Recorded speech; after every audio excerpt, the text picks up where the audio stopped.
Hello friends, मेरा नाम है अंजलि और आज की वीडियो हम बात करेंगे मिट्टी की संरचना या मिट्टी के बारे में कि हमारे भारत में कितने प्रकार की मिट्टी पाई जाती है। तो जानते हैं मिट्टी की संरचना। ह्यूमस क्या होता है? मिट्टी के प्रकार कितने हैं? भारत में मिट्टी के प्रकार कितने हैं? अम्लीय मिट्टी और क्षारीय मिट्टी क्या है? मृदा अपरदन के प्रकार क्या है और मृदा अपरदन कैसे होता है? नाइट्रोजन स्थिरीकरण प्रक्रिया क्या है? ये सब हम आज की वीडियो में बात करेंगे। तो स्टार्ट करते हैं हम आज की वीडियो। मृदा यानी कि सॉइल, ज़मीन पर दानेदार कणों वाली पतली परत मृदा कहलाती है। इसका निर्माण अनेक प्रकार के खनिजों, पौधों, गैस, पानी और जीव जंतुओं के अवशेषों से हुआ है। ये मृदा कहलाती है। मृदा में अलग अलग प्रकार के कण पाए जाते हैं, जैसे कि मृत्तिका, मिट्टी, चिकने कण और गाद, बालू और बजरी। ये है मृदा। और इसमें ये दिख रहा है, ये मृत्तिका है, ये बालू है यानी कि सैंड यानी कि रेत, ये बजरी है, यहाँ पर ये गाद है। ये दिख रहा होगा, ये मृत्तिका है, ये गाद है और ये बजरी है, ये बजरी है, ये बजरी है, ये गाद, मृत्तिका और ये बालू है। ये मिट्टी में पाए जाते हैं। मृत्तिका यानी महीन, ये सबसे ज़्यादा बारीक होती है। फिर उसके बाद गाद, फिर बालू, फिर बजरी, ये होती हैं।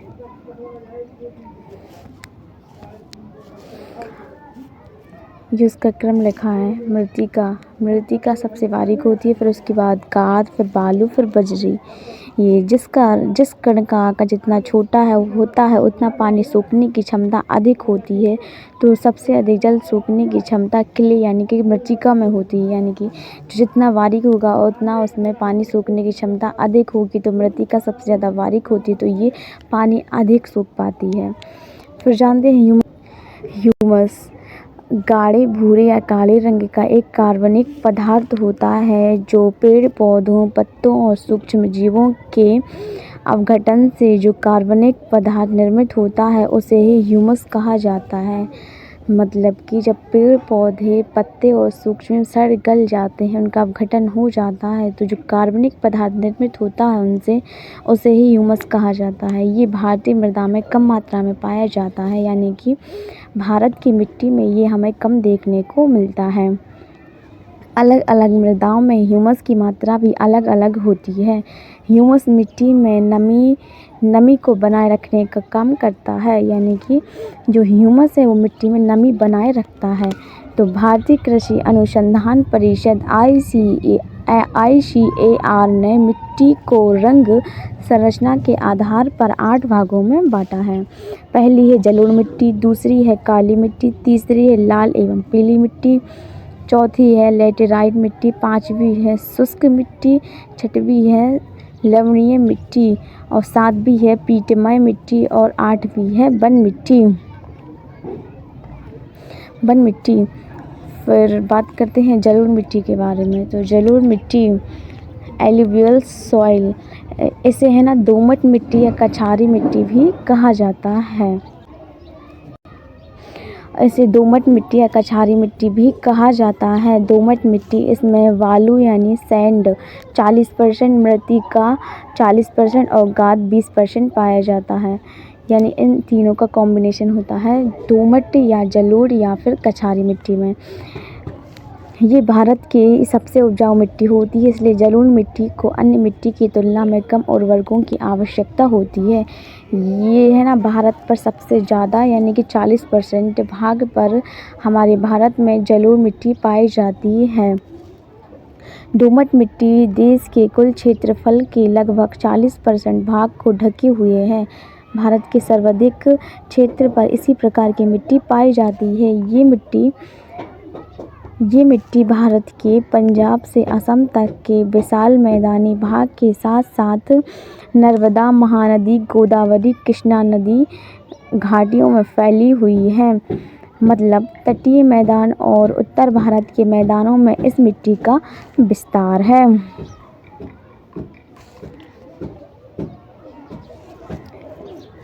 ये दिख रहा है यहाँ पर, इसमें रेड है वहाँ है ना जलोढ़ मिट्टी पाई जाती है और भारत के तटीय भाग और उत्तर तटीय भागों में।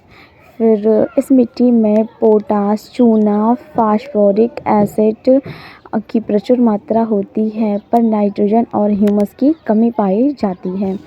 फिर है ये मिट्टी धान यानी कि चावल की खेती के लिए सबसे अच्छी होती है। साथ ही इस मिट्टी में गेहूँ, गन्ना, कपास, फल सब्जियों की खेती की जाती है। जलोढ़ मिट्टी के दो प्रकार होते हैं, एक है नई जलोढ़ मिट्टी जिसे खादर कहा जाता है, दूसरी है पुरानी जलोढ़ मिट्टी जिसे बांगर कहा जाता है। खादर क्या है?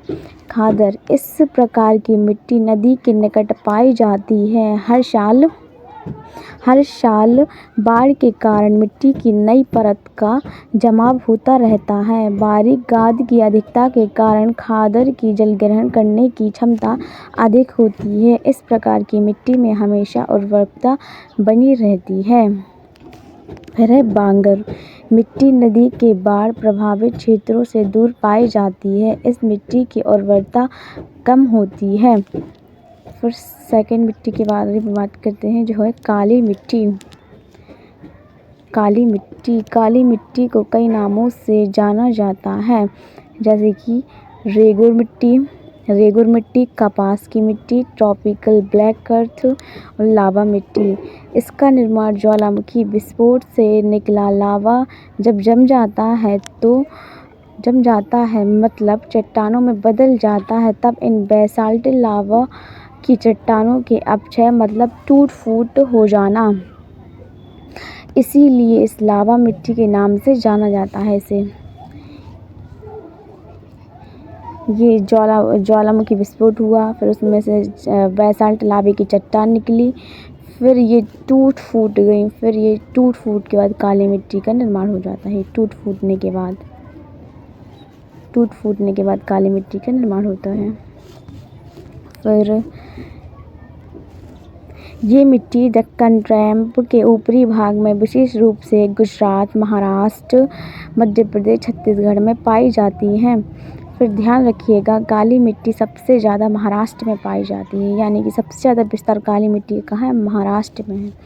तो दक्कन के पठार के अलावा मालवा पठार में भी काली मिट्टी की अधिकता पाई जाती है। काली मिट्टी का काला रंग टिटेनिफेरस मैग्नेटाइट की उपस्थिति के कारण होता है। काली मिट्टी कपास की खेती के लिए बहुत उपयुक्त होती है, इसलिए इसे कपास की मिट्टी के नाम से भी जाना जाता है। ये मिट्टी बहुत महीन कणों से मतलब मृत्तिका से निर्मित होती है। मृत्तिका मतलब कि बारीक कण जिसमें पानी सोखने की क्षमता अधिक होती है, जिसके कारण इसमें पानी सोखने की क्षमता बहुत अधिक होती है और लंबे समय तक इसमें नमी बनी रहती है। इसलिए काली मिट्टी को सिंचाई की कम आवश्यकता होती है, जिसके कारण इसे स्वतः जुताई वाली मिट्टी भी कहा जाता है। फिर है इस मिट्टी में नाइट्रोजन, ह्यूमस, जैविक पदार्थ की कमी पाई जाती है। प्रायद्वीपीय भारत में काली मिट्टी सबसे ज़्यादा पाई जाती है। फिर है ये चट्टान है आग्नेय चट्टान, अपसादी चट्टान, फिर है कायांतरित चट्टान या रूपांतरित चट्टान। मैग्मा से आग्नेय चट्टान का निर्माण होता है, फिर उसके टूट फूट से अपसादी का होता है, फिर उसके जब अधिक जोर पड़ता है या फिर दबाव के कारण कायांतरित चट्टानों का निर्माण होता है। फिर कायांतरित के बाद फिर ये लावा में परिवर्तित हो जाता है, फिर ये है ना प्रक्रिया चलती रहती है ये। फिर लाल और पीली मिट्टी। इस मिट्टी का निर्माण कायांतरित सैलों के टूट फूट से होता है। इस प्रकार की मिट्टी में लोहा और सिलिका की मात्रा ज़्यादा होती है। लाल मिट्टी दक्कन के पठार के पूर्व और दक्षिण में पाई जाती है।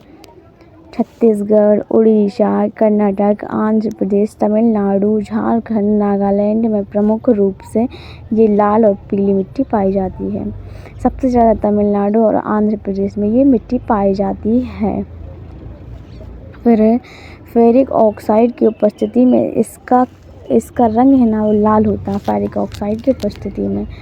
फिर जब ये मिट्टी जल को सोखती है, मतलब जलयोजित अवस्था में यह पीली दिखाई देती है। यानी कि जब ये पानी को सोख लेती है तो ये पीली दिखने लगती है। इस मिट्टी में नाइट्रोजन और ह्यूमस की मात्रा कम होती है। ये बंजर भूमि के रूप में पाई जाती है। फिर ये मिट्टी बजरी युक्त, बलुई और छिद्रयुक्त होती है, इसलिए ये बाजरे की खेती के लिए बहुत उपयुक्त होती है।